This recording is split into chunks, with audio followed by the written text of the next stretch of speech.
అసలు మనం అంతా మనుషులమా? మనుషులము 2 కాళ్ళతో నడుస్తే జంతువులు 4 కాళ్ళతో ఎందుకు నడుస్తాయి? జంతువులు కూడా 2 కాళ్ళతో నడవచ్చు కదా. అసలు ఈ బైక్లు, కార్లు, కంప్యూటర్లు, ఫోన్లు, ఈ టెక్నాలజీ అంత తొందరగా ఎట్లా వచ్చేసింది? ఈ ఎగ్జామ్లు, ఎడ్యుకేషన్ అనుకుంటా ఎందుకు పెట్టిరు ఇవన్నీ? భూమిలో ఒక సీడ్ని పెడితే అది మొలకెట్లెత్తుతుంది?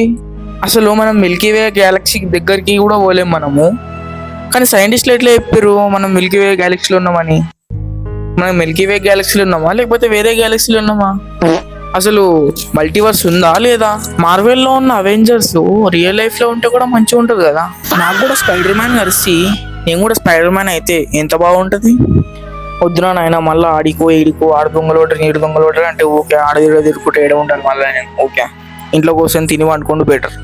అయినా తిని వండుకుంటే ఇంట్లో బర్రెలు మేపుకోని అంటారు కదా. అయితే బర్రెలు మేపితే వచ్చేది లాభమే కదా, నష్టం కాదు కదా. మంచిగా పాలు విండొచ్చు, పాలు అమ్మవచ్చు, పైసలు వస్తాయి. బర్రెలు మేపుకొని ఎందుకంటారు నాకు అర్థం కాదు. అవును, గవర్నమెంట్కి కూడా అప్పులు ఉంటాయి కదా. అయితే ఆ గవర్నమెంటే డబ్బులు ప్రింట్ చేసుకొని ఆ అప్పులన్నీ తీర్చేయచ్చు కదా.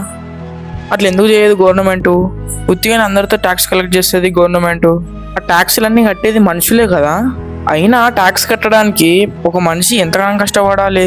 నేను అదే ఆలోచించిన కదా అసలుకి మన మనుషులమా అని. మన మనుషులమా రోబోట్లమా?